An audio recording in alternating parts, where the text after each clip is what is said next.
Hello, and welcome to the Great Tradition Podcast, where we try to learn from the 2,000 years of Christians who came before us so that we can become more like God. In our first episode, we discussed St. Anthony, and in the second, we explained how the theology of the Incarnation is the foundation of the Desert Fathers' way of life. Now, we turn to a spiritual writer who has impacted my faith more deeply than any other in church history. In fact, I named my son after him, John Cassian. Cassian was likely born in Dacia, in present-day Romania, where he received a classical education in Latin and eventually made his way to Bethlehem, where he and his lifelong friend Germanus entered into the monastic vocation. How old he was upon entry, how long he stayed, as with much of Cassian's biographical information, is relatively unknown.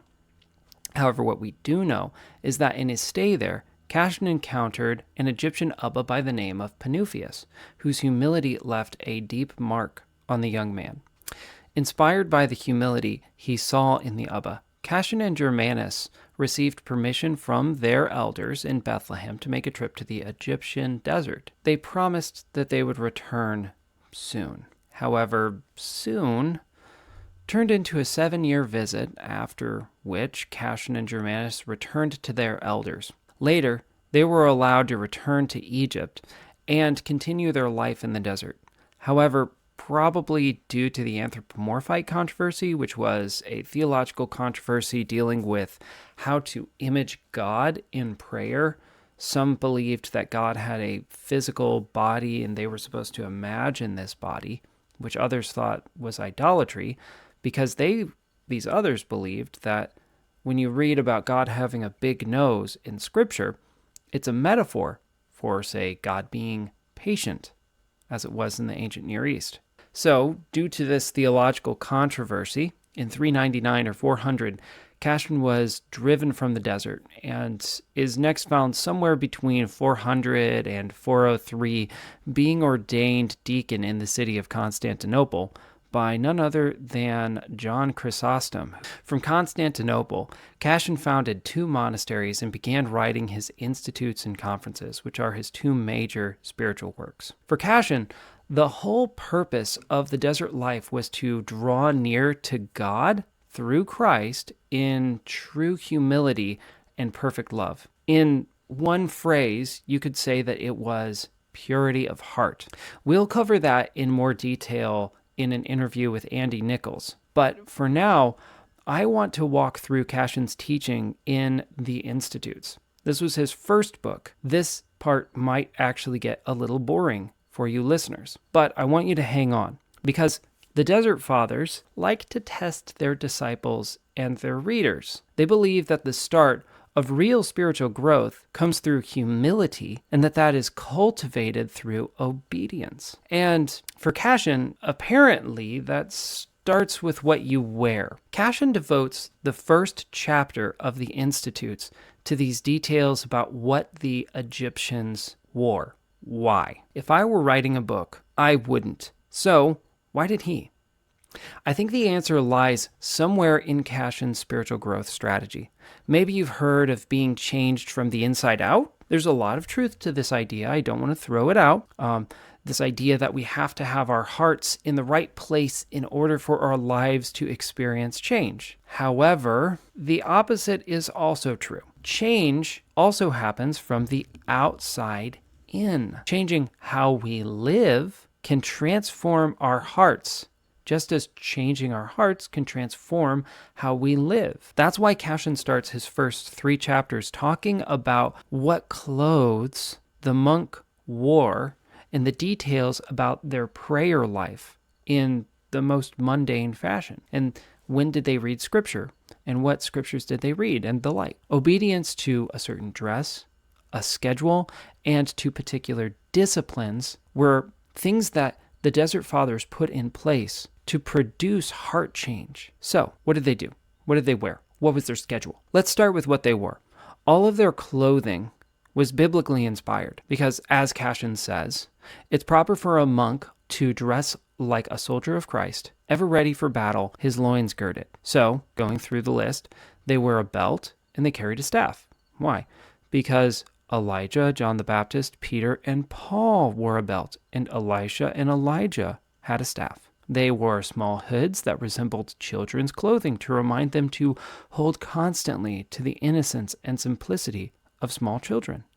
They cut their sleeves and had thin ropes that tightened their tunics to symbolize cutting off the deeds of this world and to be ready for work, so they could tighten their clothes nice and close to them so that their arms would be free to do various tasks such as gardening and weaving and the like. And their tunics material was linen in order to symbolize death. And within all that symbolism, when you're reading Cassian's work, he cites 9 different scriptures just in describing why they wear those particular clothes. There were biblical teachings that they were trying to instill upon their hearts that the scriptures taught them to do. And they were trying to do that by way of wearing certain clothes. Unless they're traveling, the list continues, they remain barefoot, just like Moses before the Lord. But when they're traveling, they only wear sandals, the Egyptians do, which symbolize their readiness to run the spiritual race and preach the peace of the gospel,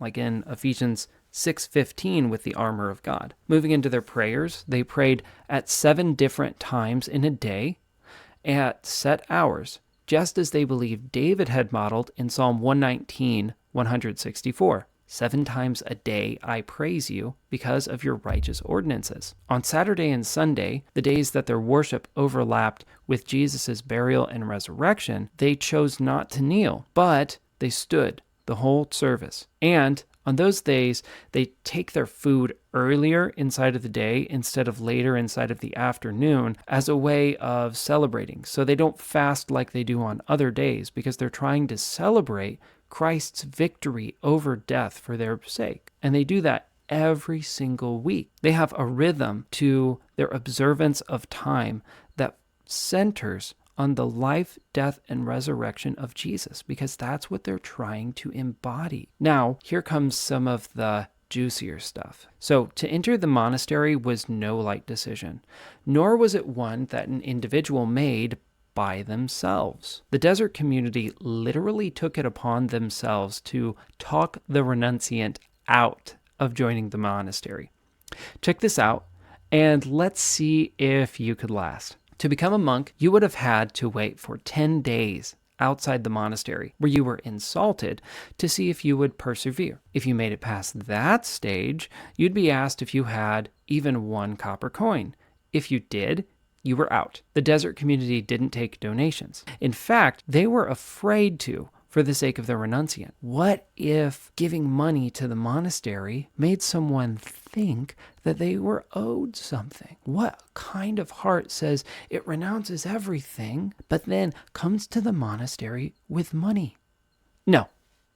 If you came with a coin, you were out. If you made it this far, you were given some probationary clothing, and your old clothing was kept at the monastery for 1 year to see if you would make it or not. You were sent to stay with an elder known for hospitality and taking care of new people. And later, you were moved to a second elder to begin learning the monastic rules.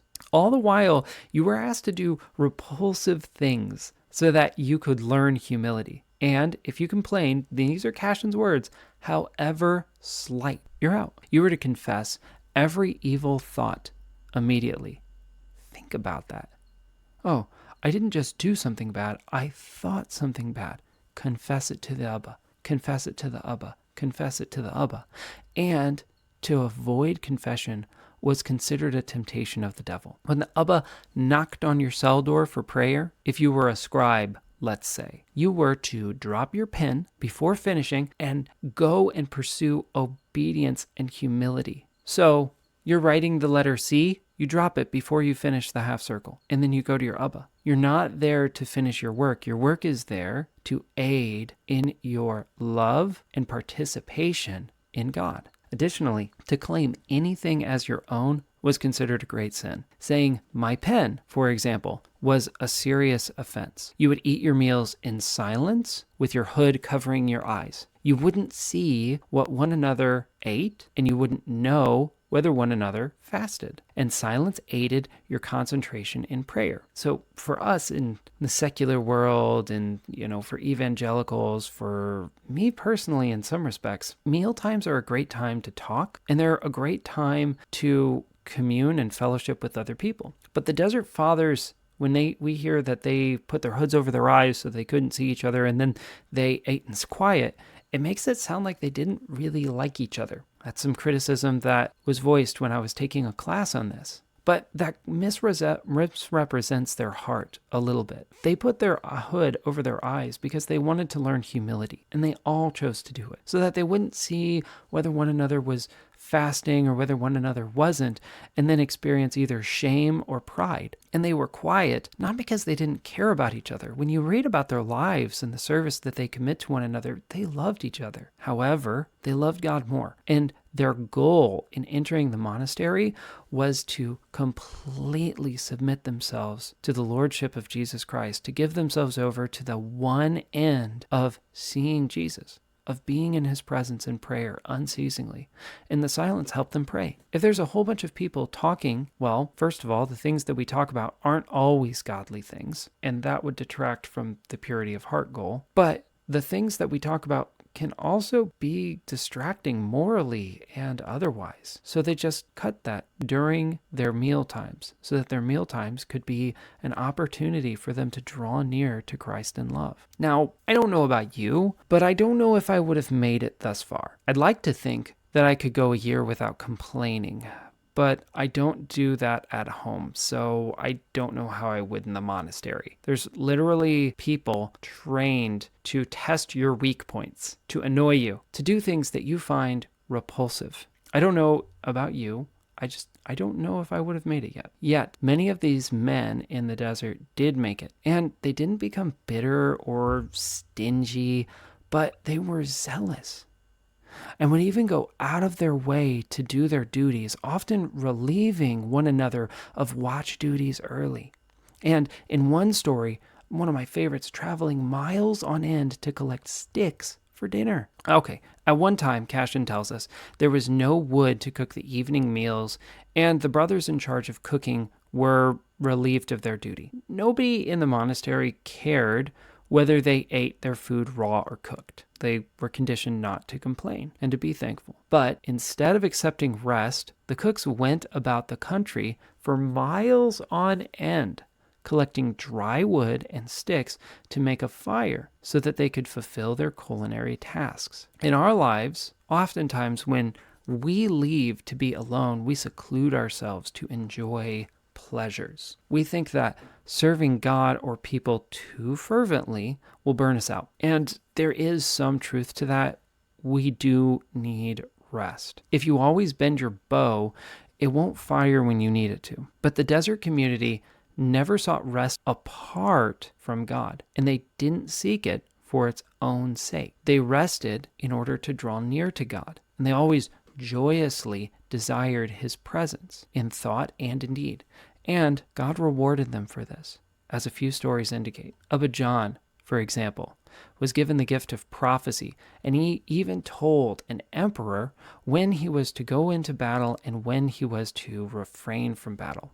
But why did he receive this gift? Because of the humility he learned through obedience. At one time, he was told to water a stick in the hope that it would become a tree. Walking 4 miles daily to fetch water for the plant, he watered the plant for a full year before his Abba tore up the stick from the ground and relieved him of this pointless duty. In another story, an Abba receiving visitors wanted to encourage them by showing off the faithfulness of the monks. So he told John, push this large boulder, this thing that's like the size of a mountain, just push it. And John did, promptly, until he stained the rock with his sweat, and the Abba told him to stop. He obtained humility through obedience. And for this, God gave him a gift desired by kings. In another story, a formerly wealthy brother was told to sell 10 baskets of bread in public, but to only do so 1 loaf at a time. To see a wealthy person selling bread in ancient society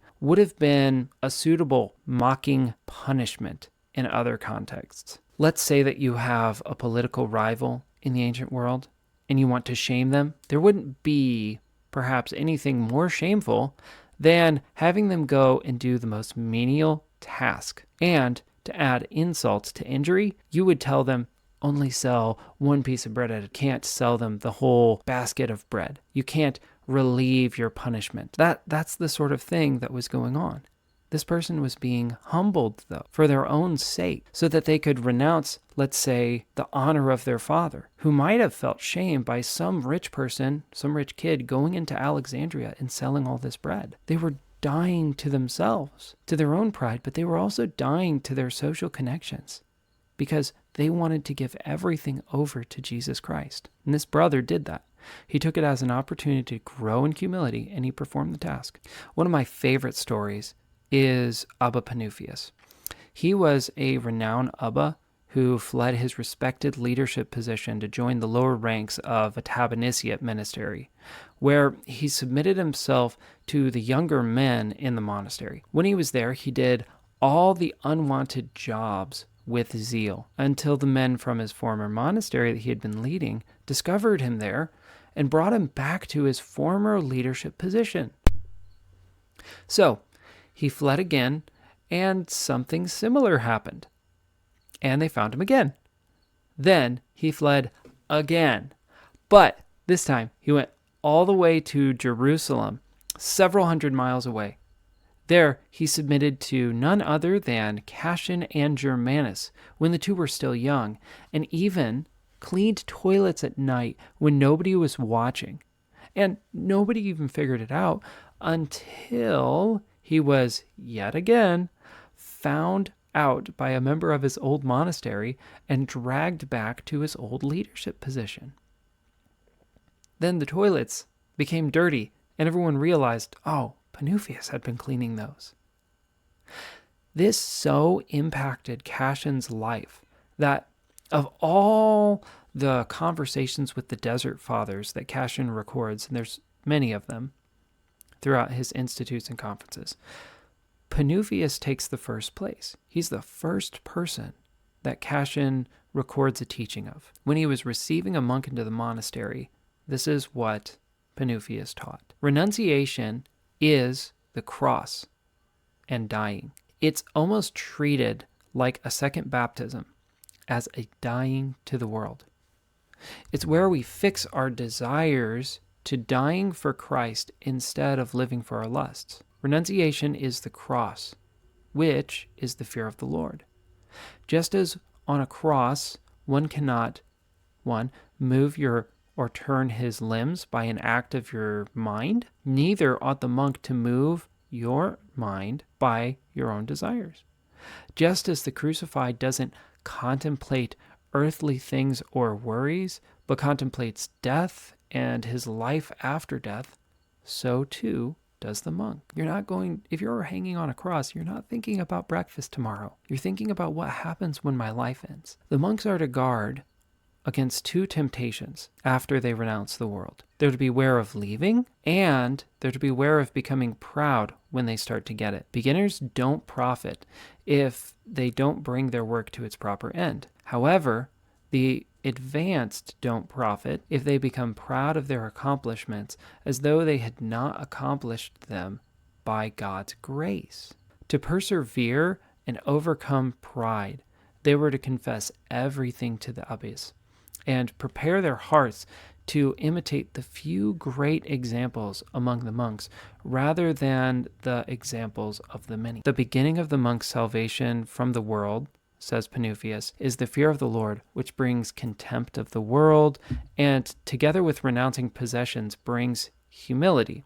And humility has 10 indicators. And these are the 10 items that if you have these, you can be sure that you're humble. Or maybe you're not looking inward to see if you're humble, but you're looking at someone else to see if they're humble and they can teach you. Look for these 10 things. First, your desires are dead. Second, you don't conceal your confession. Third, you do everything by the abba's discretion. Fourth, you obey everything graciously. Fifth, you don't injure one another and are not sad when injured. Sixth, you do nothing that the general rule would not encourage. So, not just obey the rules of the monastery, but know the heart of the monastery and do what you think the rules would lead you to do. 7. Be satisfied with utter simplicity and see yourself as unworthy of what you have. Deep appreciation. 8. Believe in your heart that you're lower than your brother. 9. Hold your tongue. And 10. Don't be quick to laugh. When I first heard this one, I thought it was kind of weird. Like, we're not supposed to experience joy? Don't laugh? What? But when you practice not laughing, you begin to realize how many things we laugh at that are inappropriate. How many things do we laugh at that are at another person's expense? How many things do we laugh at that are at God's expense? Maybe we laugh nervously. We're not fully accepting of what another person says. We just don't want to be rude because we don't want them to feel awkward. We don't want them to feel judged. But maybe if someone says something bad about God or bad about another person, that they shouldn't feel good. Maybe there should be this subtle line that we draw just by our silence that says, I'm not going to accept that sort of thinking, that sort of behavior inside of my own life. Love does not rejoice in evil, but it rejoices in good, says Paul. Maybe we should model that. Laughing just because it seems happy isn't necessarily always good. And it won't necessarily bring you to the end of humility, which, the Desert Fathers teach, Panufius teaches, is fearless love. It's where you begin to do good and to love the good just because you want to. Because from the deepest part of your heart, you want what God wants. In short form, Panufius' teaching looks something like this. You have the fear of the Lord that brings about salutary compunction. What salutary compunctions means is that you experience a deep regret for your own sin and a desire to turn from it. And simultaneously, you experience God's grace and mercy trying to receive you in the midst of your sin. It's that experience when you really know that you messed up, but you also deeply know that you're accepted and loved. So you have the fear of the Lord. That leads to salutary compunction. Salutary compunction leads to renunciation. Renunciation leads to humility. Humility leads to the death of our desires. The death of desire leads to the uprooting of vice. The uprooting of vice leads to the cultivation of virtue. Virtue leads to purity of heart, and purity of heart leads to perfect love. And this is both a process and a momentary thing. We can experience the fear of the Lord leading through all the different steps until we reach this state of, I want to do God's will from the bottom of my heart in a moment. God can give us grace. He can do that. However, this can also describe the tendencies that take place in our spiritual life as we grow and mature. Maybe I started out and I was somebody who was really afraid of God, but that fear kept leading me back through compunction, through the rest of the disciplines, through the rest of the heart change, into this love of God, into this more pure state. And then not saying that we become sinless, but I sin less.